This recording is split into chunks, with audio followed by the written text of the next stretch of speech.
देखो आज मैं आपको बताने वाला हूं कि कैसे हमें शॉर्टकट मेथड यूज करना है। शॉर्टकट मेथड मीन्स हो गया कि आपको न्यूमेरिकल क्वेश्चन सॉल्व करने इजी वे में, ठीक है। उसका मैं आपको तरीका बताता हूँ जो सॉलिड स्टेट में हमारा रह गया था। देखो जैसे आपके पास क्वेश्चन आ गया ए स्क्वायर या ए क्यूब इज इक्वल टू है 4.76, कुछ भी लिख लिया यहाँ पे, ठीक है। अब आपको बताना है ए की वैल्यू, कैसे बताएंगे ए? तो ये लॉग से हो जाता है, इसीलिए मैंने वहां पे आपको नहीं बताया, ठीक है। क्योंकि ये जब आसान तरीका है हमारे पास तो हम उसको कॉम्प्लिकेटेड क्यों करें, ठीक है। कैसे करेंगे देखो, सबसे पहले हम लिखेंगे taking log in both side, ठीक है। दोनों साइड हमें लॉग लेना है। तो यहाँ पे क्या हो जाएगा, लॉग ए की power 3 is equal to log 4.76, ठीक है। अब क्या होगा कि जो ये 3 है जो ये आगे आ जाएगा, क्या हो जाएगा 3 log a is equal to ये। अब इसका लॉग निकालो, पॉइंट से पहले एक डिजिट है तो 0 हो जाएगा पॉइंट। अब 47 का 6 देखना है लॉग टेबल में, तो लॉग टेबल में हम चेक करते हैं 47 का 6, हर हम इससे 2 डिजिट में देखते हैं, ठीक है। तो ये 47 मैंने निकाल दिया है, आपको 6 नजर आ रहा होगा, नहीं भी आएगा तो कोई बात नहीं, ठीक है। ये देखो 47 ये हो गया 0 1 2 3 4 5 6, 6 क्या है 6776 हो गया 6776, ठीक है। तो ये आपका हो गया। अब log a is equal to इतना, ये 3 कहाँ चला जाएगा अपॉन में, तो क्या हो जाएगा यहाँ से देखो log a is equal to 0.6776 upon 3, 3 2 जा 6, 3 2 जा 6 और ये 17 होगा, तो 3 2 जा 3 5 जा 15, 26 हो गया, 3 8 जा, ठीक है। अब देखो ये आ गई log a की वैल्यू आपके पास 0.2258। अब आपको log हटाने के लिए एंटी लॉग लेना है, ध्यान रखना, टेकिंग एंटी लॉग हटाने के लिए क्या लेंगे हम, एंटी लॉग। तो लॉग से एंटी लॉग कैंसिल आउट हो जाएगा, देखो anti log into log cancel out हो गया, ए बचेगा यहाँ पे, और यहाँ पे आ जाएगा आपके पास एंटी लॉग 0.2258। अब हमें एंटी लॉग टेबल में देखना है 22 का 5, तो एंटी लॉग टेबल निकालते हैं।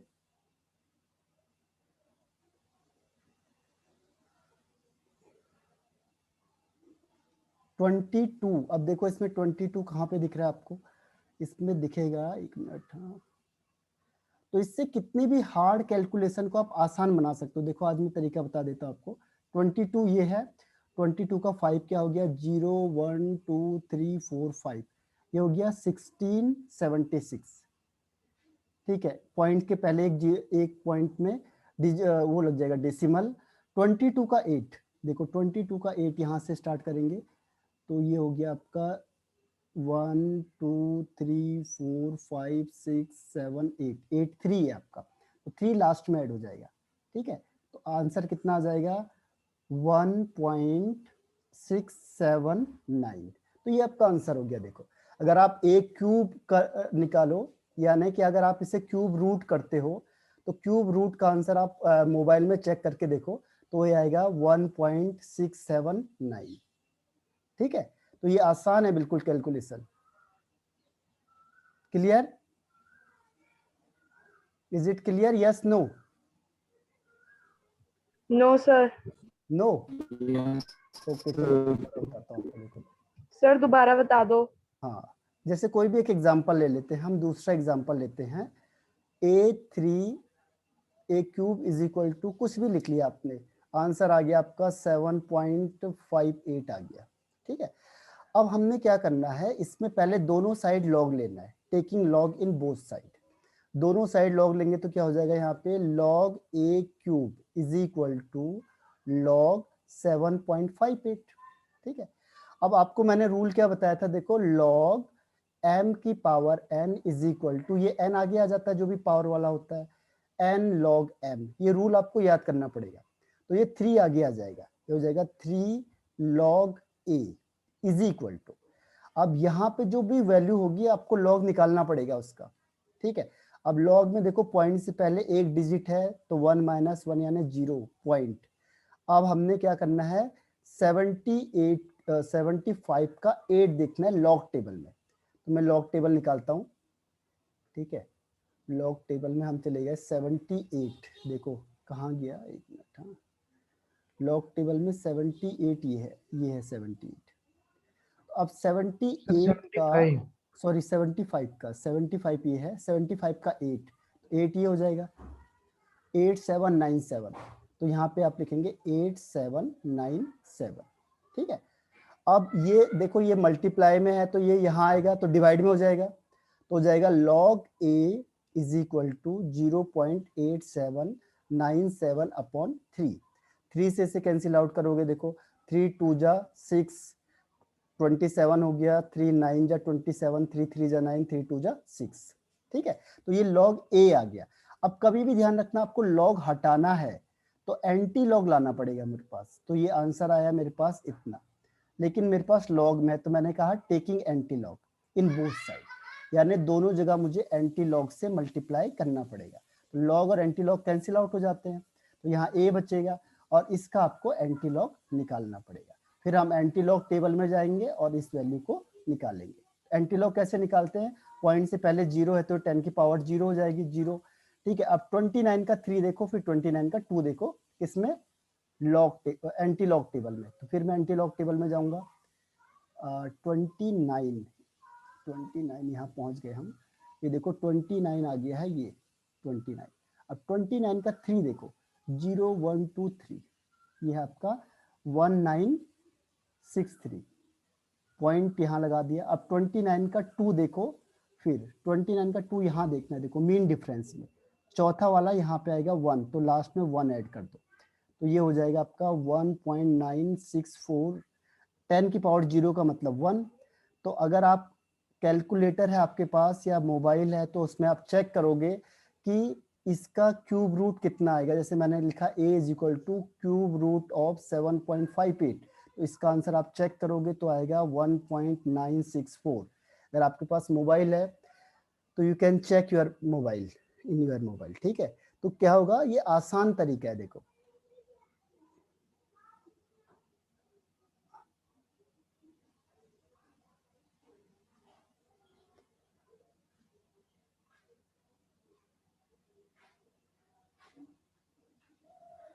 तो अब नेक्स्ट में आ जाते हैं हम लोग। एक तरीका तो मैंने आपको ये बता ही दिया कि किस तरीके से हमें लॉग निकालना है, ठीक। एक तरीका और है कि जैसे आपके पास बड़ी कोई कैलकुलेशन आ गई, जैसे मैंने कहा x is equal to 233 into 435 upon 133 into 127, अब इतनी बड़ी कैलकुलेशन आ गई तो मैं इसे कैसे सॉल्व करूंगा, ठीक है। कैलकुलेशन को सॉल्व कैसे किया जाएगा इसमें, उसके लिए हम क्या करेंगे कि इसका लॉग ले लो, फिर दोनों साइड सेम प्रोसेस हम यूज करेंगे, तो log taking log in both side, तो यहाँ पे लॉग लिया आपने तो ये हो गया log x is equal to, अब इसका लॉग लोगे तो लॉग के लिए आपको बताया था मैंने कि log m into n is equal to क्या होता है, log m plus log n, ठीक है। तो ये मल्टीप्लाई में तो प्लस हो जाएगा, तो हम कैसे लिखेंगे इसे, log 233 प्लस log 435, और ये अपॉन में है, अपॉन क्या होता है, माइनस होता है, आपको पता है log m, सॉरी ये अपॉन में है तो ये माइनस होगा, इनटू n होगा तो प्लस में हो जाएगा, ठीक है। तो जो भी इनटू होगा वो प्लस में होगा, अपॉन होगा तो माइनस, अब ये अपॉन में है तो ये माइनस हो जाएगा, माइनस log 133 माइनस log 127। अब इन सब का लॉग निकालो, ठीक है, उन्हें प्लस करोगे फिर उसका एंटी लॉग निकाल दोगे, तो anti log taking anti log, तो एंटी लॉग से लॉग कैंसिल आउट हो जाएगा, x is equal to anti log ये, ठीक है। तो ये इस तरीके से आप इसका आंसर निकाल लोगे। तो ये बड़ी से बड़ी कैलकुलेशन को आप आराम से और बिना किसी उसके निकाल सकते हो। प्रैक्टिस करोगे तो विद इन सेकेंड, और ये कैलकुलेशन में आप पता नहीं कहाँ मिस्टेक करोगे, कहीं गड़बड़ हो गई तो पूरा गलत हो जाएगा, लेकिन इसमें गलती के चांस कम है लॉग वाले में। ठीक है, तो ये इस तरीके से भी आप बड़े से बड़े कैलकुलेशन को आसानी से सॉल्व कर सकते हो, और ये टेबल गिवन होती है आपके एग्जाम में। ठीक है, अब पूछो मुझे ये समझ में आया कि नहीं आया, रिप्लाई करके फिर से बताना मुझे। कोई भी हो जाए, क्यूब का दादाजी आ जाए, सर अब आ गया। आया। जैसे सपोज करो 8 कर दिया मैंने, अब आपको 8 तो पता नहीं है कि 8 का कितना हो सकता है, मैंने यहाँ पे लिख दिया 90। चलो ठीक है, अब a की पावर 8 इज इक्वल टू 90 आ गया। अब कैसे करेंगे, तो आप जो पहले ट्रेडिशन यूज करोगे तो नहीं होगा वो, हमें क्या करना पड़ेगा, फिर से लॉग लेना पड़ेगा। लॉग a की power 8 is equal to log 90। ठीक है, अब ये 8 आगे आ जाएगा, 8 log a is equal to, अब लॉग 90 की वैल्यू देखनी है। ठीक है, तो 90 को आप निकाल सकते हो कैसे, बिना कैलकुलेशन के, 9 इंटू 10 हो जाएगा। ठीक है, 10 मतलब +1 हो जाएगा, और 9 की वैल्यू आपको बताई थी 0.95, तो ये आ जाएगा 1.95। ठीक है, ये अपॉन में चले जाएगा, 8 यहाँ से 8 हटा दो, फिर ये जो वैल्यू आएगी उसको क्या करना है, उसका एंटी लॉग ले लेना है बस। ये हो जाएगा 0.82 जा 16, 35, 8 4 जा 34, और 330 यानी 8 3 जा 24। इस तरीके से आप इसका एंटी लॉग निकालोगे, तो a is equal to anti log, ठीक है, और ये लिखेंगे 0.243। तो देखो कोई भी कैलकुलेशन, आपकी छोटी से बड़ी calculation, you can solve through this method. तो बताओ अब सर कैलकुलेशन पार्ट आसान हुआ कि नहीं हुआ आपका थ्रू लॉग। तो log is a mathematical operator. Sir कोई भी न्यूमेरिकल प्रॉब्लम आती है आपको और आपको लग रहा है कि बड़ी न्यूमेरिकल है, तो आप लॉग के थ्रू करोगे, थोड़ी प्रैक्टिस, तभी मैंने क्वेश्चन दिया आपको। अगर प्रैक्टिस नहीं करोगे तो आपको फिर क्या होगा, मुश्किलें होंगी। अगर प्रैक्टिस की आपने तो ये विद इन सेकेंड, 30 सेकेंड से 40 सेकेंड के बीच में हो जाता है ये। और वैसे कैलकुलेशन करोगे तो बड़ी से बड़ी कैलकुलेशन करोगे भी, फिर कहीं मिस्टेक हो गई तो सारा गड़बड़ हो जाएगा। इसमें मिस्टेक के चांस कम होते हैं क्योंकि छोटे छोटे प्लस होंगे। ठीक है, अब बताओ मुझे रिप्लाई करके यस नो। सर ये एंटी लॉग 0.95 बता दो। क्या बोला आपने यामिनी? सर 0.95 कहाँ से आया? अच्छा 0.95 आया जो आपका, उसका मैं बता देता हूँ तरीका आपको। इसका आंसर है, जैसे मैंने निकाला log 90, तो ये शॉर्टकट मेथड है। तो 90 का मतलब क्या होगा, log 9 इंटू 10।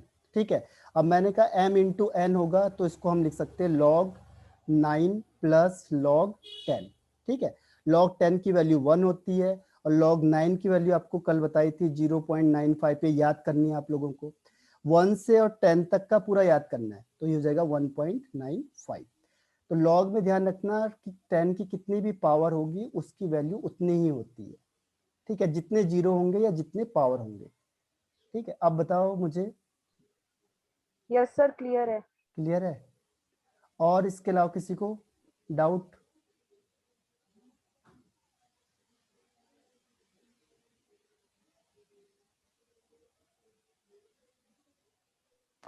सर एक बार एंटी लॉग बता दो। एंटी लॉग, चलो ठीक है, एंटी लॉग बता यस देता हूँ। सर। देखो एंटी लॉग में हमें करना क्या है कि पॉइंट के बाद वाली चीज देखी जाती है। जैसे मैंने कहा आपको एंटी लॉग कोई भी डिजिट बताओ आप, जैसे आपने लिखा एंटी लॉग कुछ भी लिख दो यहाँ पे 237.1587, कुछ भी लिख लिया मैंने। ठीक है, अब मुझे करना क्या है कि जो भी पॉइंट से पहले लिखा होगा उसको हम क्या करेंगे, पावर में चेंज कर देंगे। सीधा सा कॉन्सेप्ट है, इसको तो देखो मत, ये पूरा गायब हो गया, यहाँ से उठा के पावर में लिख दिया, 10 की पावर में। ये हर हमेशा पॉइंट के बाद देखा जाता है। ठीक है, अब हमें एंटी लॉग टेबल में देखना है। देखो एंटी लॉग पॉइंट के बाद लिखा है, देखो 0.00, 0.01, यानी पॉइंट के बाद देखा जाता है, पॉइंट से पहले नहीं देखा जाता। इसकी वैल्यू कोई भी आप देखो, तो ये हो गया 0.15, तो 0.15 कौन सा यहाँ पे है, और इसका क्या देखना, 8। देखो 2 डिजिट है ये, तो 2 डिजिट आपने पहले की 2 डिजिट लेनी है, उसको तीसरे में देखना है। तो इसकी 8 वैल्यू ये हो गई 1439।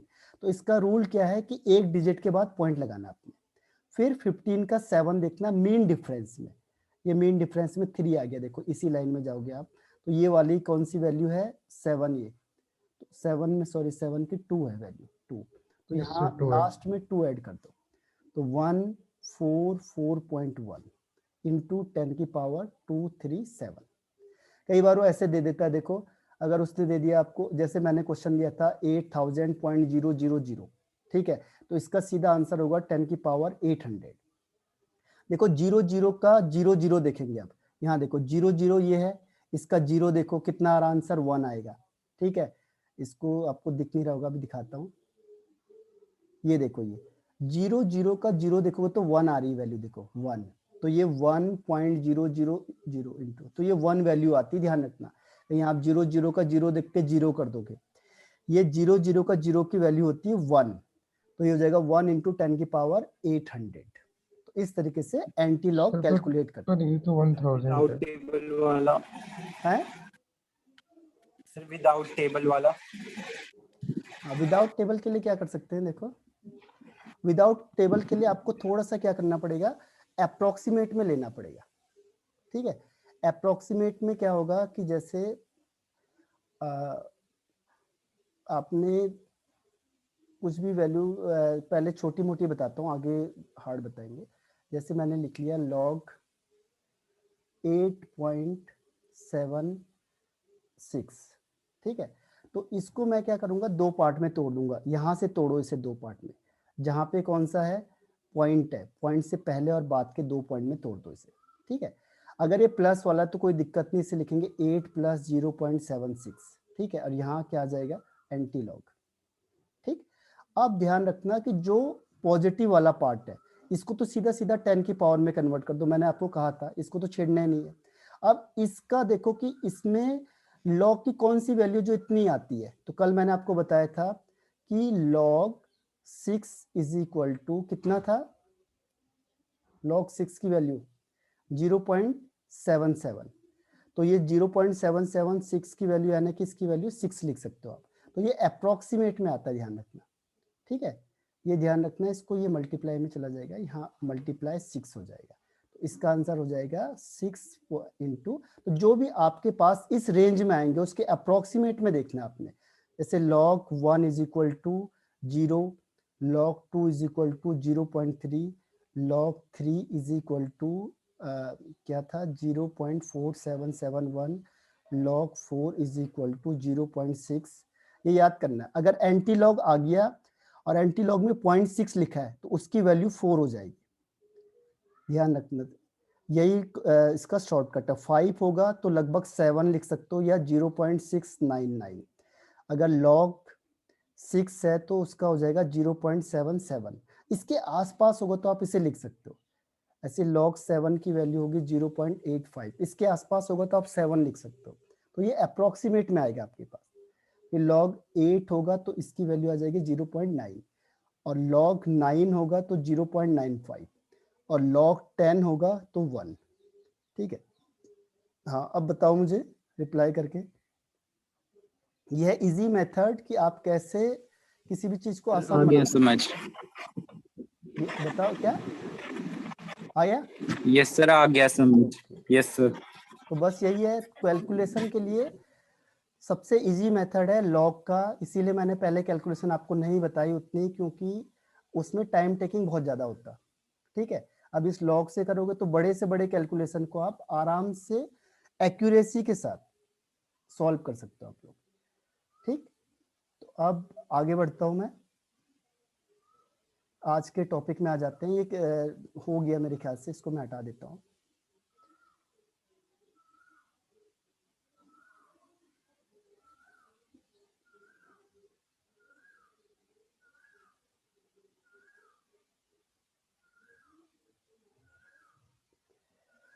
अब देखो नेक्स्ट इसमें आता है आपके पास, आज का टॉपिक है कंडक्टेंस का।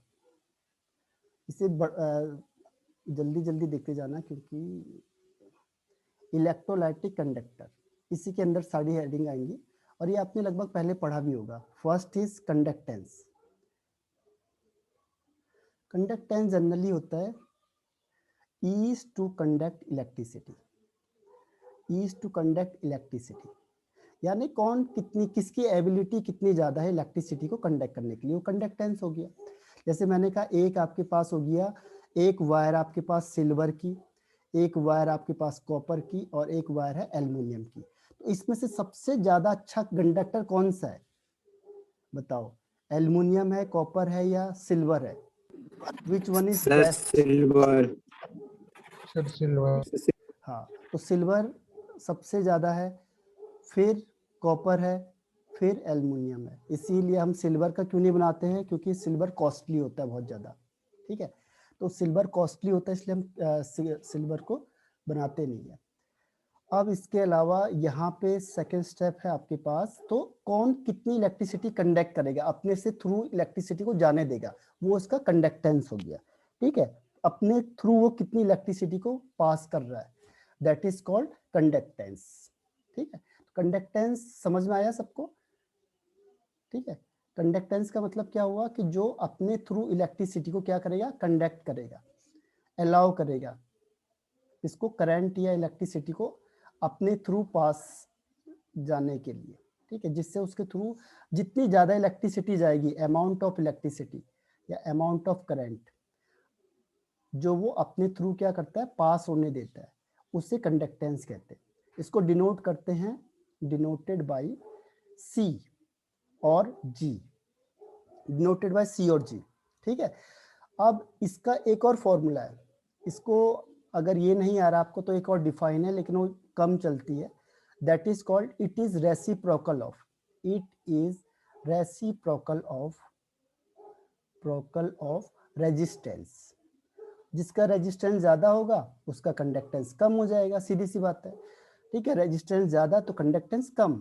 तो इसका फॉर्मूला क्या बनता है, C is equal to 1/R। Resistance को हम R से शो करते हैं, ठीक है। तो इसका जो यूनिट होती है वो यूनिट होती है ओम इनवर्स, क्योंकि 1/ओम हो जाएगा, ओम ऊपर जाएगा तो क्या होगा, साइन माइनस हो जाएगा 1 का, तो ओम इनवर्स, या इसे कहते हैं मोह, उल्टा कर दो ओम को, OHM को उल्टा कर दो तो मोह हो जाता है। और सीमेंस, सीमेंस एस से भी दिखाते हैं, इसे ध्यान रखना। तो एस भी हो सकता है, ओम इनवर्स भी हो सकता है, मोह भी हो सकता है। तो ये पहला पॉइंट है हमारे पास। ये सेकंड है जो न्यूमेरिकल पोर्शन वाला है। आपके पास इस बुक में 4 न्यूमेरिकल के पोर्शन है मेन, ठीक है। तो ये 4 में से सेकंड वाला है। एक मैंने आपको बताया था नॉन इक्वेशन, सेकंड ये है, 2 और आने हैं बस, ठीक। तो ये समझ में आ गया होगा मेरे ख्याल से, कोई टफ नहीं है ये, इसे मैं हटा देता हूँ। सेकंड इज रेजिस्टेंस, ठीक है। किसे कहते हैं ऋषभ, जरा बता, रेजिस्टेंस बचपन से पढ़ता आ रहा, बताओ जरा, what is resistance, define.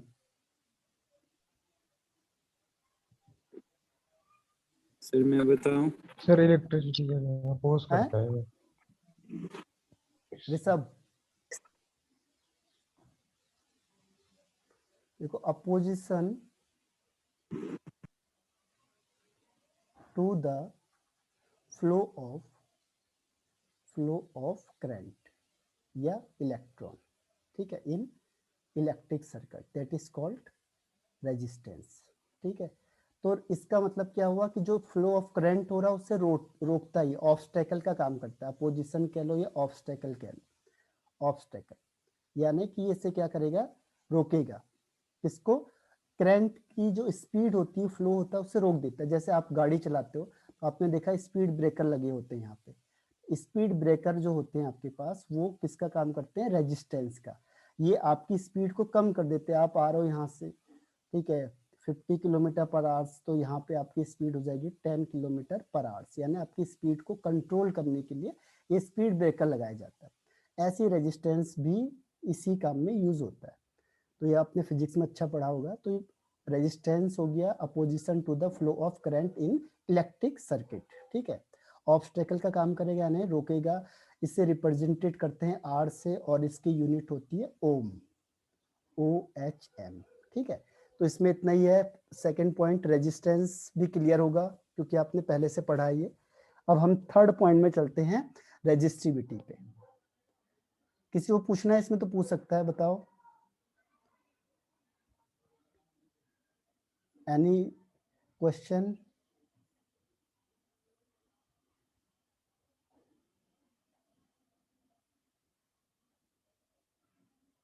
Yes no? Sir हाँ रेजिस्टेंस और रेजिस्टिविटी में डिफरेंस क्या हुआ?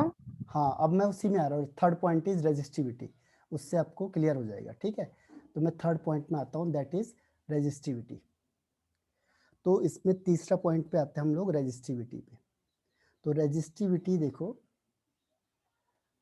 रेजिस्टिविटी एक और नाम है इसको, इसे कहते हैं स्पेसिफिक रेजिस्टेंस। ठीक है, इसका एक और नाम है, that is called specific resistance.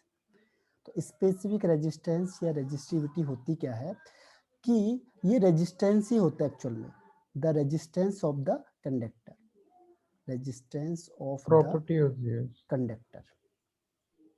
ठीक, कंडक्टर का रेजिस्टेंस होता है in which the length and cross section area of conductor is taken as unity मतलब वन। ठीक है, कैसे देखो, अभी मैं इसको डिराइव करता हूँ। जो रेजिस्टेंस होता है ये डायरेक्टली प्रोपोर्शनल होगा लेंथ ऑफ द कंडक्टर, और इनवर्सली प्रोपोर्शनल होता है एरिया के। ठीक है, इन दोनों को अगर हम कंबाइन करते हैं तो लिखते हैं R is directly proportional to L upon A। L means length of conductor and A means cross section area. ये मैंने जो वर्ड लिखा है क्रॉस सेक्शन एरिया, तो यह cross section area of conductor. ठीक है, cross section area of conductor area. तो अब अगर हम प्रोपोर्शनल साइन हटाते हैं तो एक कांस्टेंट यूज होता है यहाँ पे। तो यहाँ पे जो कांस्टेंट यूज होता है दैट इज कॉल्ड रो, और रो मीन्स रेजिस्टिविटी। ठीक है, तो अगर रो की वैल्यू लिखेंगे तो क्या हो जाएगा, आर, ये मल्टीप्लाई ऊपर होगा, ये नीचे हो जाएगा, तो ए अपॉन एल। अब मैंने कहा कि मैंने एरिया को भी वन ले लिया, लेंथ भी वन ले लिया, क्योंकि देखो लेंथ और एरिया दोनों को मैंने वन मान लिया। तो इन दोनों को वन मानेंगे तो क्या होगा, जो रेजिस्टिविटी होगी वो किसके इक्वल हो जाएगी, रेजिस्टेंस के इक्वल। तो इसी से मैंने इसका फॉर्मूला बना दिया कि resistivity means the resistance of the conductor in which the length and the cross section area is taken as unity. ठीक है, तो यहां से और एक फॉर्मूला, ये फॉर्मूला आपको याद रखना है। आया दोनों का मतलब समझ में? स्पेसिफिक का मतलब वन से आता है कभी भी। Yes sir. Clear? Yes Yes, sir, sir. Clear. Okay, अब देखो नेक्स्ट पॉइंट पे आते हैं हम लोग। एक फॉर्मूला ध्यान रखना, इसमें जो फॉर्मूला यूज हो रहे हैं उसको याद करते जाना आपने। अभी तक मैंने जो फॉर्मूले लिखे हैं, 2 फॉर्मूले लिखे हैं, उससे एक साथ लिख लो आप लोग। पहला फॉर्मूला लिखा मैंने कंडक्टेंस, जी भी कहते हैं इसको, 1 अपॉन आर, और सेकंड मैंने लिखा है यहाँ पे R is equal to rho L upon A. ठीक है, 2 फॉर्मूले हैं। अब तीसरे फॉर्मूले में आते हैं हम लोग। तीसरा फॉर्मूला यहाँ पे कंडक्टिविटी या स्पेसिफिक कंडक्टेंस। जैसे रेजिस्टिविटी था, ऐसी क्या है, कंडक्टिविटी है सेम। इसका एक और नाम है स्पेसिफिक कंडक्टेंस। जैसे होता स्पेसिफिक रेजिस्टेंस, तो इन्होंने कहा हम भी ऐसे ही बनाएंगे, सेम टू सेम डिट्टो। ठीक है, इसका भी वही मतलब है। इसका मतलब हो गया the reciprocal of resistivity, the reciprocal of resistivity. वो क्या था, रेजिस्टेंस था, और ये रेजिस्टिविटी है। ठीक है, कंडक्टिविटी तो रेजिस्टिविटी, कंडक्टेंस तो रेजिस्टेंस। ठीक है, तो अब रेसिप्रोकल ऑफ रेजिस्टेंस को करके देखते हैं हम लोग। इसको डिनोट करते हैं के से। पहले ये फेमस है बहुत ज्यादा, अगर इसमें आता है तो ये के वाला जरूर आता है, डिनोटेड बाय। इसके ज्यादा क्वेश्चन भी मिलेंगे आपको बुक में। इसे कहते हैं कप्पा, कापा कह लो या कप्पा, कप्पा ज्यादा अच्छा लगता है, तो इट इज कॉल्ड कप्पा। ठीक है, तो ये हो गया। अब हम कहेंगे रेसिप्रोकल ऑफ रेजिस्टिविटी मतलब 1 अपॉन रो, और रो की वैल्यू अभी हमने निकाली थी R A अपॉन L, तो ये L ऊपर चला जाएगा, तो यहाँ पे हो जाएगा 1 upon R L upon A, अगर रेजिस्टेंस दिया है आपको तो। और रेजिस्टेंस नहीं दिया है, कंडक्टेंस दिया है, तो क्या हो जाएगा G L अपॉन A। यानी कि 2 फॉर्मूले बन जाएंगे इसके, K is equal to 1 upon R L upon A अगर रेजिस्टेंस दिया होगा तो, और अगर रेजिस्टेंस नहीं दिया है आपको, कंडक्टेंस दिया है, तो GL/A। ठीक है, तो ये आपका फॉर्मूला और डिफाइन है। ये डिफाइन इसके आगे हम लिखेंगे। पहले ये समझ में आया आपको यहाँ तक? Any question? Yes. No, sir. क्या? No, sir. ओके, चलो आगे बढ़ जाते हैं। आप नेक्स्ट वन इज, इसकी डिफाइन देखो। अब ये मेन डिफाइन नहीं थी जो मैंने आपको पहले बताई, ये है अब जो केमिस्ट्री में आप लिखोगे। देखो इसी से बनाऊंगा मैं। कप्पा इज इक्वल टू क्या था, अब हम कंडक्टेंस के टर्म्स में लिखेंगे, और यहाँ पे क्या था, L/A।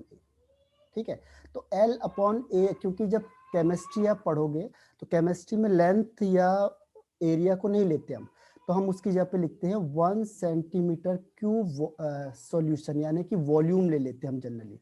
ठीक है, ध्यान रखना। तो हम क्या कहते हैं यहाँ पे, लेंथ को भी आपने 1 माना, एरिया को भी 1 माना, तो volume is equal to area into length. क्योंकि जब केमिस्ट्री में पढ़ोगे तो सॉल्यूशन रखना पड़ेगा आपको, और सॉल्यूशन के लिए हम क्या लेंगे, वॉल्यूम लेंगे। तो इसकी डिफाइन थोड़ी चेंज हो जाती है। तो हम क्या कहेंगे, the conductance of 1 centimetre cube of solution.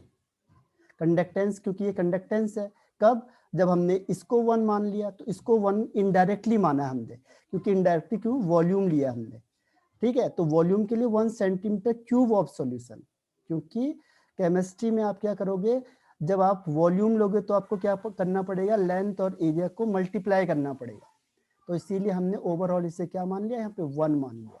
तो ये भी ध्यान रखना, स्पेसिफिक 1 के लिए यूज होता है। कभी भी कोई वर्ड किसी में भी आ गया स्पेसिफिक, तो वो फिक्स है कि वो हर एक के 1 के लिए माना जाता है, इसीलिए उसका नाम है स्पेसिफिक। जैसे आपने पढ़ा होगा स्पेसिफिक हीट है, बहुत सारी चीजें जिसमें स्पेसिफिक रेट ऑफ रिएक्शन है। तो जहां पे भी स्पेसिफिक वर्ड आएगा मींस 1 के लिए। तो conductance of 1 centimetre cube of solution is called conductivity. ये इसका मेन है फॉर्मूला। वो वाला लिखोगे आप, डेफिनेशन तो नहीं चलेगी, हालांकि इसका पूछता नहीं कभी भी डेफिनेशन, क्योंकि ये न्यूमेरिकल पोर्शन है, तो इससे न्यूमेरिकल क्वेश्चन ही प्रीफर होता है।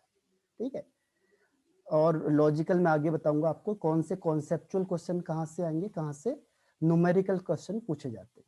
ठीक, तो ये समझ में आया आपको, conductance of 1 centimetre cube of solution is called conductivity. एक एक लाइन की डिफाइन है बस, कोई बहुत बड़ी डिफाइन भी नहीं है, और ये आपको मेन फॉर्मूला यहाँ से बन गया। Is it clear? अब इसकी यूनिट है, देखो main unit K is equal to GL/A। इसका मैंने बताया था आपको, यूनिट होती है इसकी ओम इनवर्स, लेकिन आपकी बुक में ज्यादातर इसे सीमेंस लिखा होता है, ध्यान रखना। S L के लिए आता है मीटर, और एरिया होता है मीटर स्क्वायर या सेंटीमीटर। ये यहाँ से कटेगा, एक ऊपर चला जाएगा, तो ये हो जाएगा आपका सीमेंस पर metre is the unit of kappa, यानी कंडक्टिविटी। अगर इस टर्म्स में दिया होगा तो क्या होगा, ओम इनवर्स मीटर इनवर्स। ठीक है, तो ये आपका किसकी यूनिट हो गई, कप्पा की। जो फॉर्मूला आपके पास है उसी से आपको निकालना है। एक मैंने रेजिस्टिविटी का भी आपको यूनिट नहीं बता पाया था, तो यूनिट ऑफ रेजिस्टिविटी। ठीक है, इसकी यूनिट को इसी के फॉर्मूले से निकालो, RA/L। अब R की यूनिट क्या होती है, O। ठीक, L होता है आपका मीटर स्क्वायर, और एरिया मीटर स्क्वायर है, और L है मीटर। इससे एक कैंसिल होगा, एक बच जाएगा, ओम मीटर। ये है किसकी, रेजिस्टिविटी की यूनिट। और कप्पा की यूनिट है कंडक्टिविटी की, ओम इनवर्स मीटर इनवर्स। ठीक है, जो भी फॉर्मूला उसी से निकालना है बस आपको, कोई अलग से नहीं करना है। क्लियर हुआ यहाँ तक आपको?